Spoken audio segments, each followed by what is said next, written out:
ದೇವರಿಗೆ ಮಹಿಮೆ ಉಂಟಾಗಲಿ.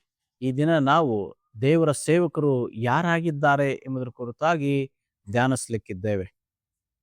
ದೇವರ ಸೇವಕರು ಯಾರಾಗಿದ್ದಾರೆ ಎಂಬುದರ ಕುರಿತಾಗಿ ತಿಳ್ಕೊಳ್ತಕ್ಕಂಥದ್ದು ಬಹಳ ಪ್ರಾಮುಖ್ಯತೆಯನ್ನು ವಹಿಸ್ತಕ್ಕಂಥದ್ದಾಗಿದೆ. ಆದ್ದರಿಂದ ಈ ದಿನ ನಾವು ದೇವರ ಸೇವಕರುಗಳು ಯಾರಾಗಿದ್ದಾರೆ ಎಂಬುದರ ಕುರಿತಾಗಿ ಧ್ಯಾನಿಸಲಿಕ್ಕಿದ್ದೇವೆ. ಇದು ಅನೇಕ ದಿನಗಳು ತೆಗೆದುಕೊಳ್ಳುತ್ತೆ. ಈ ದಿನ ನಾವು ದೇವರ ಸೇವಕರು ಯಾರಾಗಿದ್ದಾರೆ ಎಂಬ ಒಂದು ವಿಷಯದ ಬಗ್ಗೆ ನಾವು ಧ್ಯಾನಿಸಲಿಕ್ಕಿದ್ದೇವೆ. ಪ್ರತಿದಿನ ಇದು ಮುಗಿಯುವವರೆಗೆ ಈ ಕರ್ತನ ಸೇವಕರು ಯಾರು ಎಂಬುದರ ಕುರಿತಾಗಿ ನಾವು ಧ್ಯಾನಿಸೋಣ. ದೇವರ ಸೇವಕರು ಹಾಗಾದ್ರೆ ಯಾರು? ಹೂ ಇಸ್ ಹಿ ಎಂಬುದಾಗಿ ನೋಡುವಾಗ ಮೊದಲನೇದಾಗಿ ಅವನು ದೇವರಿಂದ ಕರೆಯಲ್ಪಟ್ಟವನಾಗಿದ್ದಾನೆ. ಪ್ರಿಯರೇ, ದೇವರ ಸೇವಕ ದೇವರಿಂದ ಕರೆಯಲ್ಪಟ್ಟಂಥವನು.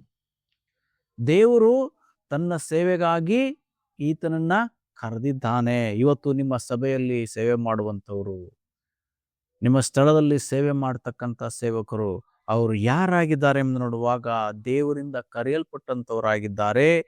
ಯಾವುದಕ್ಕಾಗಿ? ದೇವರ ಕೆಲಸಕ್ಕಾಗಿ ಅವರು ಕರೆಯಲ್ಪಟ್ಟಂಥವರಾಗಿದ್ದಾರೆ. ದೇವರು ತನ್ನ ಸೇವೆಗೋಸ್ಕರ ಇವರನ್ನ ಕರೆದಿದ್ದಾರೆ. ಈ ಭೂಮಿಯಲ್ಲಿ ಉನ್ನತವಾದ ಕೆಲಸ, ದೊಡ್ಡ ಕೆಲಸ ಇದೆ, ಶ್ರೇಷ್ಠವಾದ ಕೆಲಸ ಇದೆ ಅಂತ ಹೇಳೋದಾದ್ರೆ ಅದು ದೇವರ ಸೇವೆಯಾಗಿದೆ. ದೇವರ ಸೇವೆಗಿಂತ ಈ ಲೋಕದಲ್ಲಿ ಯಾವುದೂ ಸಹ ದೊಡ್ಡ ಕೆಲಸವಿಲ್ಲ. ಅಂತ ದೊಡ್ಡ ಕೆಲಸವನ್ನ ಕರ್ತನು ಇಂಥವರೇ ನನ್ನ ಸೇವಕರಾಗಬೇಕೆಂಬುದಾಗಿ ಜಗತ್ತೋತ್ಪತ್ತಿಗಿಂತ ಮುಂಚೆಯೇ ಅವರನ್ನ ಆರಿಸಿಕೊಂಡು ಇವತ್ತು ನಿಮ್ಮ ಮಧ್ಯದಲ್ಲಿ ನಿಲ್ಲಿಸಿದ್ದಾನೆ. ಇವತ್ತು ನಿಮಗೆ ಸಂದೇಶ ನೀಡತಕ್ಕಂಥ ಸೇವಕರುಗಳು ಅವರು ದೇವರಿಂದ ಕರೆಯಲ್ಪಟ್ಟಂತವರಾಗಿದ್ದಾರೆ. ಆದ್ದರಿಂದ ನಾವು ಅವರ ವಿಷಯದಲ್ಲಿ ನಡೆಕೊಳ್ಳುವಂತ ರೀತಿ ನೀತಿಗಳು ಬಹಳ ಪ್ರಾಮುಖ್ಯತೆಯನ್ನ ವಹಿಸ್ತಕ್ಕಂಥದ್ದಾಗಿದೆ. ಯಾಕೆಂದರೆ ಈ ಕೆಲಸವನ್ನ ಕೊಟ್ಟಿರುವಂಥದ್ದು ದೇವರು ಈ ಸೇವಕರನ್ನ ಕರೆದು ತನ್ನ ಕೆಲಸಕ್ಕಾಗಿ ನೇಮಿಸಿದ್ದಾರೆ. ಹಾಗಾದ್ರೆ ಇವರಲ್ಲಿ ಯಾವ ಅರ್ಹತೆಯನ್ನು ನೋಡಿ ದೇವರು ಕರೆದಿದ್ದಾರೆ ಎಂಬುದಾಗಿ ನೋಡುವಾಗ ಯಾವ ಅರ್ಹತೆಯನ್ನು ಸಹ ನೋಡ್ಲಿಲ್ಲ. ಈ ಲೋಕದಲ್ಲಿ ಯಾವುದಾದ್ರೂ ಒಂದು ಕೆಲಸಕ್ಕೆ ಅವರು ಸೇರಿಸ್ಕೊಳ್ಬೇಕಾದ್ರೆ ಅದಕ್ಕೆ ತಕ್ಕಂತ ಅರ್ಹತೆಯನ್ನ ಕೇಳ್ತಾರೆ. ಆದರೆ ಯೇಸು ಪ್ರಭು ಯಾರ ಅರ್ಹತೆಯನ್ನೂ ನೋಡದೆ ಕೃಪೆಯಿಂದ ಕರೆದಿದ್ದಾರೆ. ಏನಕ್ಕಾಗಿ ಎಂಬ ನೋಡುವಾಗ ಆತನ ಕೆಲಸವನ್ನ ಮಾಡಲಿಕ್ಕೆ, ಆತನ ಮನೆಯ ವಾರ್ತೆಯವರಾಗಿರ್ಲಿಕ್ಕೆ ದೇವರೇನ್ ಮಾಡಿದ್ದಾನಂದ್ರೆ ತನ್ನ ಸೇವಕರನ್ನ ಕರೆದಿದ್ದಾನೆ. ಈ ದೇವರ ಸೇವಕರು ಯಾರಾಗಿದ್ದಾರೆ? ದೇವರ ಮನೆ ಕೆಲಸದವರಾಗಿದ್ದಾರೆ, ದೇವರ ಮನೆ ವಾರ್ತೆಯವರು, ದೇವರ ಶುಭ ಸಂದೇಶನ ಸಾರತಕ್ಕಂಥವರಾಗಿದ್ದಾರೆ. ಇವರ ಲೆಕ್ಕ ತೆಗೆದುಕೊಳ್ತಕ್ಕಂಥವನು ಇವರ ಯಜಮಾನನಾಗಿರ್ತಕ್ಕಂಥ ಕರ್ತನಾಗಿದ್ದಾನೆ. ಹೀಗೆ ಸೇವಕರು ದೇವರಿಂದ ಕರೆಯಲ್ಪಟ್ಟಿದ್ದಾರೆ. ಯಾವುದಕ್ಕಾಗಿ ಅವರು ಕರೆಯಲ್ಪಟ್ಟಿದ್ದಾರೆ ಎಂಬುದನ್ನು ನೋಡುವಾಗ ರೋಮಪತ್ರಿಕೆ 1ನೇ ವಚನದಲ್ಲಿ ಈ ರೀತಿಯ ನೋಡ್ತಾ ಇದ್ದೇವೆ. ಯೇಸು ಕ್ರಿಸ್ತನ ದಾಸನು ಅಪೊಸ್ತಲನಾಗುವುದಕ್ಕೆ ಕರೆಯಲ್ಪಟ್ಟವನು, ದೇವರ ಸುವಾರ್ತೆಯನ್ನು ಸಾರುವುದಕ್ಕೆ ನೇಮಿಸಲ್ಪಟ್ಟವನು ಆಗಿರುವ ಪೌಲನು ಎಂಬುದಾಗಿ ಇಲ್ಲಿ ದೇವರ ವಾಕ್ಯದಲ್ಲಿ ನಾವು ನೋಡ್ತಾ ಇದ್ದೇವೆ. ಪ್ರೇರೆ, ಇಲ್ಲಿ ಪೌಲನು ರೋಮಾಪುರಕ್ಕೆ ಪತ್ರಿಕೆ ಬರೆಯುವ ಸಮಯದಲ್ಲಿ ತನ್ನ ಕುರಿತಾಗಿ ಹೇಳ್ಕೊಳ್ತಾ ಇದ್ದಾನೆ, ನಾನು ಯೇಸು ಕ್ರಿಸ್ತನ ದಾಸನಾಗಿದ್ದೇನೆ, ಅಪೊಸ್ತಲನಾಗುವುದಕ್ಕೆ ಕರೆಯಲ್ಪಟ್ಟವನಾಗಿದ್ದೇನೆ, ಸುವಾರ್ಥ ಪ್ರಚಾರ ಮಾಡೋದಕ್ಕೆ ನಾನು ನೇಮಿಸಲ್ಪಟ್ಟಂತವನು ಎಂಬುದಾಗಿ ಪೌಲನು ಹೇಳೋದ್ರ ಕುರಿತಾಗಿ ನಾವು ನೋಡ್ತಾ ಇದ್ದೇವೆ. ಇವತ್ತು ಪೌಲನನ್ನ ಕರೆದಂತ ದೇವರು ನನ್ನನ್ನ ಹಾಗೂ ನಿಮ್ಮನ್ನ ಅನೇಕ ಸೇವಕರುಗಳನ್ನ ಕರ್ತನ ಏನ್ ಮಾಡಿದ್ದಾನಂದ್ರೆ ಆತನು ಕರೆದಿದ್ದಾನೆ. ಯಾವುದಕ್ಕಾಗಿ? ಆತನ ದಾಸರಾಗಿರುವುದಕ್ಕೋಸ್ಕರವಾಗಿ, ಮನುಷ್ಯರ ಲೋಕದ ಕೆಲಸಕ್ಕಾಗಿ, ಮನುಷ್ಯರಿಗೆ ದಾಸರಾಗಿರ್ಲಿಕ್ಕಾಗಿ ಅಲ್ಲ, ಒಂದು ಸಂಸ್ಥೆಗೆ ದಾಸರಾಗಿರ್ಲಿಕ್ಕಾಗಿ ಅಲ್ಲ, ಬದಲಾಗಿ ಕರ್ತನಿಗೆ ದಾಸರಾಗಿರುವುದಕ್ಕಾಗಿ ತನ್ನ ಸೇವಕರನ್ನ ಕರೆದಿದ್ದಾನೆ. ಮಾತ್ರವಲ್ಲ, ಆತನ ಶುಭವರ್ತಮಾನವನ್ನ ಇತರರಿಗೆ ಹಂಚುವುದಕ್ಕಾಗಿ ಇವತ್ತು ಸೇವಕರನ್ನ ಆತನು ಕರೆದಂತವನು, ಅದಕ್ಕಾಗಿ ನೇಮಿಸಿರುವ ಆತನು ಆಗಿದ್ದಾನೆ.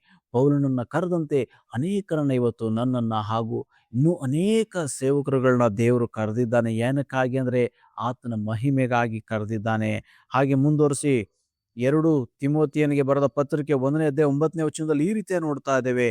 ಆತನು ನಮ್ಮಲ್ಲಿ ಸುಕೃತ್ಯಗಳನ್ನ ನೋಡಿದ್ದರಿಂದಲ್ಲ, ತನ್ನ ಸಂಕಲ್ಪವನ್ನ ಅನುಸರಿಸಿ ಕೃಪೆಯಿಂದಲೇ ನಮ್ಮನ್ನ ರಕ್ಷಿಸಿ ಪರಿಶುದ್ಧರಾಗುವುದಕ್ಕೆ ಕರೆದನು ಎಂಬುದಾಗಿ ದೇವರ ವಾಕ್ಯದಲ್ಲಿ ನಾವು ನೋಡ್ತಾ ಇದ್ದಾನೆ. ಪೌಲನು 2ನೇ ಬಾರಿಗೆ ತಿಮೋಥೆಯನಿಗೆ ಪತ್ರಿಕೆ ಬರೆಯುವಂತ ಸಮಯದಲ್ಲಿ ಆತನು ಹೇಳ್ತಾ ಇದ್ದಾನೆ, ದೇವರ ಸೇವಕರು ಏನಾಗಿದ್ದಾರೆ, ಅವರು ದೇವರಿಂದ ಕರೆಯಲ್ಪಟ್ಟಂತವರಾಗಿದ್ದಾರೆ. ಆತನು ನಮ್ಮನ್ನು ಕರೆಯುವಾಗ ನಮ್ಮಲ್ಲಿ ಯಾವ ಸುಕೃತ್ಯಗಳನ್ನ ಕಾಣಲಿಲ್ಲ. ನಮ್ಮನ್ನ ಹೇಗೆ ಕರೆದಿದ್ದಾನೆ? ತನ್ನ ಕೃಪೆಯಿಂದ ಆತನು ಕರೆದಂತವನಾಗಿದ್ದಾನೆ. ಸೇವಕರುಗಳನ್ನ ತನ್ನ ಕೃಪೆಯಿಂದ ಕರೆದಿದ್ದಾನೆ. ಅವರು ಯಾವುದಕ್ಕಾಗಿ ಅಂತಂದ್ರೆ ತಮ್ಮನ್ನು ಇತರರನ್ನು ರಕ್ಷಿಸುವುದಕ್ಕೂ ಪರಿಶುದ್ಧರಾಗುವುದಕ್ಕೂ ಕರ್ತನಿಂದ ಕರೆಯಲ್ಪಟ್ಟಂತವರಾಗಿದ್ದಾರೆ ಎಂಬುದಾಗಿ ಇಲ್ಲಿ ಪೌಲನು ಹೇಳೋದನ್ನ ನಾವು ನೋಡ್ತಾ ಇದ್ದೇವೆ. ಇವತ್ತು ನಿಮಗಾಗಿ ಶ್ರಮಿಸ್ತಕ್ಕಂಥ ಈ ಸೇವಕರು ದೇವರಿಂದ ದೇವರಿಂದ ಕರೆಯಲ್ಪಟ್ಟಂತವರಾಗಿದ್ದಾರೆ. ಹೇಗೆಂದ್ರೆ ದೇವರ ಕೃಪೆಯಿಂದಲೇ ನಾವು ಕರೆಯಲ್ಪಟ್ಟಿದ್ದೇವೆ. ನಮ್ಮಲ್ಲಿ ಆತನ ಸೇವೆ ಮಾಡಲಿಕ್ಕೆ ಯಾವುದೇ ವಿಧವಾಗಿರ್ತಕ್ಕಂಥ ಯೋಗ್ಯತೆಗಳು ಇಲ್ಲ. ಆದಾಗ್ಯೂ ಸ್ವಾಮಿ ನಮ್ಮನ್ನು ಏನ್ ಮಾಡಿದ್ದಾನಂದ್ರೆ ಯೋಗ್ಯನೆಂಬುದಾಗಿ ದೇವರು ಇವತ್ತು ನಮ್ಮನ್ನು ಕರೆದಿದ್ದಾನೆ. ತನ್ನ ಮಂದೆಯನ್ನು ನಮಗೆ ಒಪ್ಪಿಸಿದ್ದಾನೆ. ಏನಕ್ಕಾಗಿ? ಆತನಿಗಾಗಿ ಸೇವೆ ಮಾಡೋದಕ್ಕಾಗಿ ದೇವರು ಕೃಪೆಯಿಂದ ಕರೆದಿದ್ದಾನೆ. ಇವತ್ತು ನಿಮ್ಮ ಮಧ್ಯದಲ್ಲಿ ನಿಂತಿರುವಂತ ಸೇವಕರುಗಳು ಅವರು ದೇವರಿಂದ ಕರೆಯಲ್ಪಟ್ಟಂತವರು, ಕೃಪೆಯಿಂದ ಕರೆಯಲ್ಪಟ್ಟಿದ್ದವರಾಗಿದ್ದಾರೆ ಹೊರತು ಯಾವುದೇ ಯೋಗ್ಯತೆಯನ್ನ ನೋಡಿ ದೇವರು ಯಾರನ್ನು ಸಹ ಆಯ್ಕೆ ಮಾಡಿಕೊಳ್ಳಿಲ್ಲ. ಯೇಸು ಸ್ವಾಮಿ ಲೋಕಕ್ಕೆ ಬಂದಂತ ಸಮಯದಲ್ಲಿ ಅನೇಕರನ್ನ ಆತನ ಕರೆದ್ರು, ಶಿಷ್ಯರನ್ನಾಗಿ ಮಾಡಿಕೊಂಡ್ರು. ಹೇಗೆ? ಮೀನು ಹಿಡಿತಕ್ಕಂಥವ್ರನ್ನ ಕರೆದ್ರು, ಟ್ಯಾಕ್ಸ್ ಕಲೆಕ್ಟ್ ಮಾಡ್ತಕ್ಕಂಥವ್ರನ್ನ ಕರೆದ್ರು. ಅವರು ಬಹಳ ಪಾಪದಲ್ಲಿಯೂ ಲೋಕದಲ್ಲಿ ಮುಳುಗಿದಂತ ವ್ಯಕ್ತಿಗಳನ್ನ ಸ್ವಾಮಿ ಕರೆಯುವಾಗ ಅವ್ರು ಏನ್ ಮಾಡ್ತಾ ಇದ್ದಾರೆ? ಅವರು ತಮ್ಮ ಬಲೆಗಳನ್ನ ಬಿಟ್ಟು ಯೇಸುವನ್ನ ಹಿಂಬಾಲಿಸ್ತಾ ಇದ್ದಾರೆ. ತಮ್ಮ ಸುಂಕ ವಸೂಲಿ ಮಾಡ್ತಕ್ಕಂಥ ಕೆಲಸವನ್ನು ಬಿಟ್ಟು ಯೇಸುವನ್ನ ಹಿಂಬಾಲಿಸ್ತಾ ಇದ್ದಾರೆ. ಹೀಗೆ ವಿವಿಧ ವ್ಯಕ್ತಿಗಳನ್ನ ವಿವಿಧ ರೀತಿಯಲ್ಲಿ ಅವ್ರು ಕರೆದ್ರು. ಅವರೆಲ್ಲರೂ ಏನ್ ಮಾಡಿದ್ರು ಅಂದ್ರೆ ಆತನ ಕರೆಗೆ ಹೋಗುಟ್ಟು ತಮ್ಮ ಕೆಲಸ ಕಾರ್ಯಗಳನ್ನು ಅವರು ಬಿಟ್ಟು ಬಂದಂಥವರಾಗಿದ್ದಾರೆ. ಇವತ್ತು ನನ್ನ ಹಾಗೆ ಅನೇಕ ಸೇವಕರುಗಳನ್ನು ದೇವರು ಕರೆದಿದ್ದಾನೆ. ನಾವೆಲ್ಲರೂ ಏನಕ್ಕಾಗಿ ಬಂದಿದ್ದೇವೆ ಎಂಬುದನ್ನು ನೋಡುವಾಗ ನಮಗೆ ಯಾವುದೇ ವಿಧವಾಗಿರ್ತಕ್ಕಂಥ ಮಾಡಲಿಕ್ಕೆ ಬೇರೆ ಕೆಲಸಗಳಿಲ್ಲ. ನಮಗೆ ಯಾವುದು ಸಂಪನ್ಮೂಲಕ್ಕೆ ನಾವು ಸಂಪಾದಿಸ್ಲಿಕ್ಕೆ, ನಮ್ಮ ಹೊಟ್ಟೆ ಜೀವನ ಮಾಡಲಿಕ್ಕೆ ಯಾವುದು ನಮಗೆ ಆಧಾರವಿಲ್ಲ. ಇದೇ ನಮಗೆ ಗತಿ. ನಮ್ಮ ಹೊಟ್ಟೆಪಾಡಿಗಾಗಿ ನಾವು ಈ ಸೇವೆಯನ್ನ ಯಾರೂ ಸಹ ಆಯ್ಕೆ ಮಾಡಿಕೊಳ್ಳಿಲ್ಲ. ಬದಲಾಗಿ ನಮಗೆ ಅನೇಕ ಕೆಲಸಗಳು ಇದ್ದಾಗ್ಯೂ ಸಹ ಅವುಗಳನ್ನು ಬಿಟ್ಟು ನಾವು ಕರ್ತನ ಕರೆಗೆ ಹೋಗೊಟ್ಟು ಬಂದಂಥವರಾಗಿದ್ದೇವೆ ಪ್ರಿಯರೇ. ಯಾವುದಕ್ಕಾಗಿ? ಆತನ ಮಹಿಮೆ ಮಾಡುವುದಕ್ಕಾಗಿ. ಆತನ ಸ್ವರವನ್ನು ಕೇಳಿಸಿಕೊಂಡಂತ ನಾವು ಆತನಿಗೆ ವಿಧೇಯರಾಗಿ ಇವತ್ತು ಕರ್ತನ ಸನ್ನಿಧಿಯಲ್ಲಿ ನಿಂತಿದ್ದೇವೆ. ಆತನ ಶುಭ ವರ್ತಮಾನವನ್ನ ಇತರರಿಗಾಗಿ ಸಾರುವುದಕ್ಕೋಸ್ಕರ. ಹೀಗೆ ಕರ್ತನು ಇವತ್ತು ನಮ್ಮನ್ನ ಕರೆದಂತವನಾಗಿದ್ದಾನೆ. ಯೋಹಾನ ಬರೆದ ಸುವಾರ್ತೆ 15ನೇ ಅಧ್ಯಾಯ 16ನೇ ವಚನದಲ್ಲಿ ಈ ರೀತಿಯಾಗಿ ನೋಡ್ತಾ ಇದ್ದೇವೆ, ನೀವು ನನ್ನನ್ನು ಆರಿಸಿ ತೆಗೆದುಕೊಂಡಿಲ್ಲ, ನಾನು ನಿಮ್ಮನ್ನ ಆರಿಸಿ ತೆಗೆದುಕೊಂಡನು.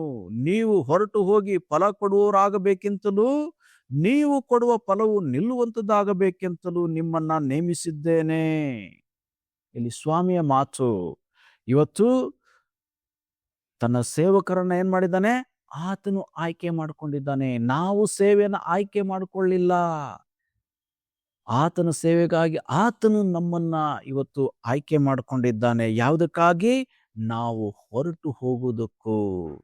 ಅಂದರೆ ನಾವಿರುವಂತ ಸ್ಥಳದಿಂದ ಹೊರಟು ಹೋಗುವುದಕ್ಕೂ, ಆತನ ಶುಭವರ್ತಮಾನ ತಿಳಿಸುವುದಕ್ಕೂ, ಅನೇಕರನ್ನ ಆತನ ಬಳಿಗೆ ನಾವು ಕರೆದುಕೊಂಡು ಹೋಗ್ಲಿಕ್ಕೆ, ಫಲವನ್ನು ಕೊಡುವುದಕ್ಕಾಗಿ ದೇವರು ಏನ್ ಮಾಡಿದ್ದಾನಪ್ಪ ಅಂತಂದ್ರೆ ನಮ್ಮನ್ನು ಕರೆದಿದ್ದಾನೆ.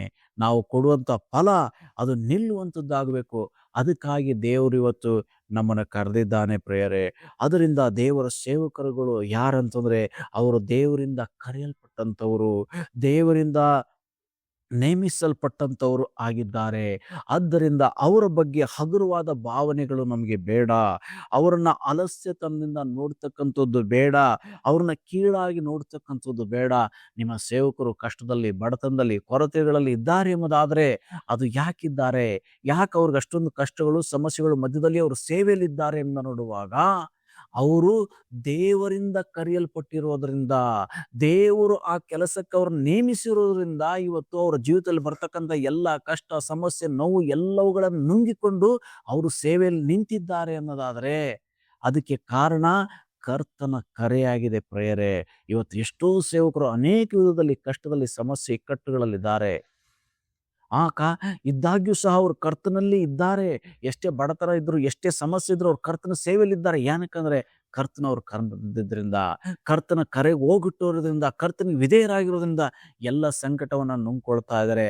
ಹಾಗಾದ್ರೆ ಆ ರೀತಿಯಾಗಿ ದೇವರಿಂದ ಕರೆಯಲ್ಪಟ್ಟು ಅನೇಕ ವಿಧದಲ್ಲಿ ಅವರು ಕೊರತೆಗಳಲ್ಲಿ, ಸಮಸ್ಯೆಗಳಲ್ಲಿ, ದುಃಖಗಳಲ್ಲಿ ಸೇವಕರುಗಳು ಇರುವಾಗ ಅವರನ್ನು ನೋಡಿ ನೀವು ಹೇಗೆ ಅವರೊಂದಿಗೆ ಪ್ರವರ್ತಿಸುತ್ತೀರಿ ಎಂಬತಕ್ಕಂಥದ್ದು ಬಹಳ ಮುಖ್ಯ.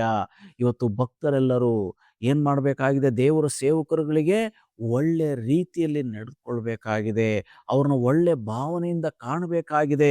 ಇವರು ದೇವರಿಂದ ನೇಮಿಸಲ್ಪಟ್ಟಂಥವರು, ದೇವರಿಂದ ಕರೆಯಲ್ಪಟ್ಟವರು ಎಂಬತಕ್ಕಂಥ ಒಂದು ಗೌರವದಿಂದ, ಪೂಜ್ಯ ಭಾವದಿಂದ ಸೇವಕರುಗಳನ್ನ ಕಾಣತಕ್ಕಂಥದ್ದು ಬಹಳ ಮುಖ್ಯ.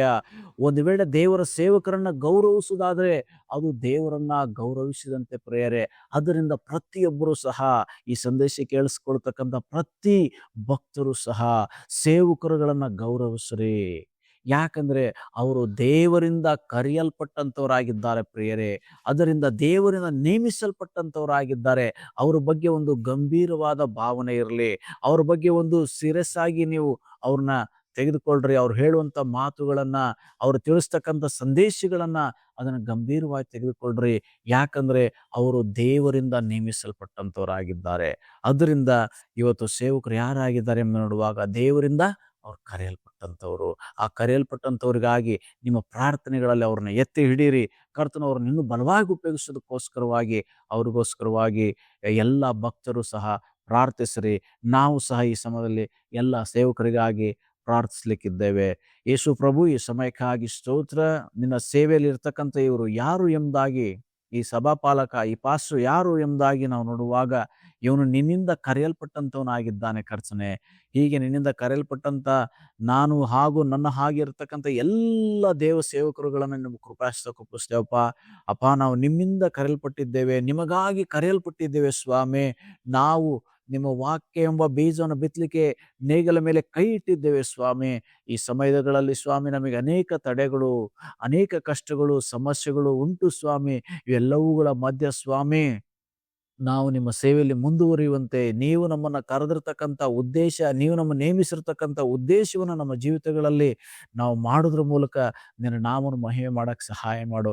ಯಾರೆಲ್ಲ ಸೇವಕರುಗಳು ಏನೆಲ್ಲ ತೊಂದರೆಗಳಲ್ಲಿ, ಕಷ್ಟಗಳಲ್ಲಿ ಇದ್ದಾರೋ ಸ್ವಾಮಿ, ಅವರಿಗೆ ನೀನು ಸಹಾಯಕನಾಗಿರು. ಅವ್ರಿಗೆ ಬೇಕಾಗಿರ್ತಕ್ಕಂಥ ಎಲ್ಲವುಗಳನ್ನ ಒದಗಿಸುವುದ್ರ ಮೂಲಕವಾಗಿ ಅವರಿಗೆ ನೀನು ಆಶೀರ್ವಾದ ಮಾಡು. ಅವರಿಗೆ ಸೇವೆಗಳಿಗೆ ಬಾಗಿಲುಗಳನ್ನು ತೆರೆದುಕೊಡ್ರು ಸ್ವಾಮಿ. ಯಾವ ಆತ್ಮಗಳನ್ನ ಸಂಧಿಸೋದಕ್ಕಾಗಿ ಯಾರ್ಯಾರು ನೀವು ಆಯ್ಕೆ ಮಾಡ್ಕೊಂಡಿದ್ದೀರೋ ನಿಮ್ಮ ಉದ್ದೇಶ ಚಿತ್ತವನ್ನ ಎಲ್ಲ ಸೇವಕರುಗಳಲ್ಲಿ, ನನ್ನಲ್ಲಿಯೂ ಸ್ವಾಮಿ ನೀವು ನೆರವೇರಿಸಬೇಕಾಗಿ ನಿಮ್ಮಲ್ಲಿ ನಾವು ಪ್ರಾರ್ಥಿಸ್ತೇವೆ. ಹೀಗೆ ನೀವು ನನ್ನನ್ನು, ನಮ್ಮ ಒಬ್ಬರನ್ನ ಕರೆದುವುದಕ್ಕಾಗಿ ಸ್ತೋತ್ರ. ನಿಮ್ಮ ಮಹಿಮೆಗಾಗಿ ನಮ್ಮನ್ನು ಉಪಯೋಗಿಸ್ಕೊ ಎಂದು ಯೇಸುವಿನ ಮೂಲಕವಾಗಿ ಪ್ರಾರ್ಥಿಸ್ತೇವೆ ಪರಲೋಕ ತಂದೆಯೇ. ಆಮೇನ್. ದೇವರು ನಿಮ್ಮನ್ನ ಆಶೀರ್ವಾದ ಮಾಡಲಿ. ಈ ಚಾನಲ್ಗೆ ಇನ್ನೂ ನೀವು ಸಬ್ಸ್ಕ್ರೈಬ್ ಮಾಡಿಲ್ಲ ಅಂದರೆ ಸಬ್ಸ್ಕ್ರೈಬ್ ಮಾಡೋದ್ರ ಮೂಲಕ ದೇವರ ಸೇವೆಗೆ ಕರೆಯಲ್ಪಟ್ಟಂಥ ನಮ್ಮನ್ನು ನೀವು ಕರ್ತನ ಸೇವೆಯಲ್ಲಿ ಪ್ರೋತ್ಸಾಹಿಸಬೇಕಾಗಿ ಕೇಳ್ಕೊಳ್ತೇನೆ.